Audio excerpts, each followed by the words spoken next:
Hello good morning everyone, কেমন আছো তোমরা সবাই? আশা করি ভালোই আছো। সকাল সকাল উঠে পড়েছি, আর সকাল সকাল উঠে তোমরা তো জানোই যে যুদ্ধ লেগে যায়।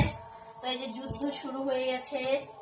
সকালে ঘুম থেকে উঠেই তো যুদ্ধ মেন পার্ট হয়েছে তোমার বিছানা তোলা, তারপরে তো আছে সব নেক্সট কাজ। তো তোমরা কে কি করো জানি না, বাট আমি সকালবেলা উঠেই আগে বিছানা তুলি। তুই আবার কোথায় এসে শুচ্ছিস? আমি তুলতেছি আর আমার ছেলে এসে শুচ্ছে।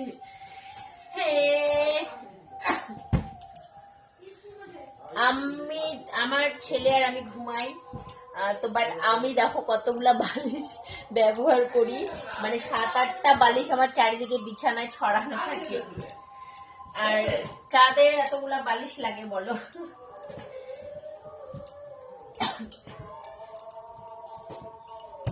দেখতে পাচ্ছ কতগুলা বালিশ তুলতে হয়? 1টা 2টো 3টে 4টে 5টা 6টা, আরো তো 2টা বড় বড় আছে। এই যে 2টো বালিশ।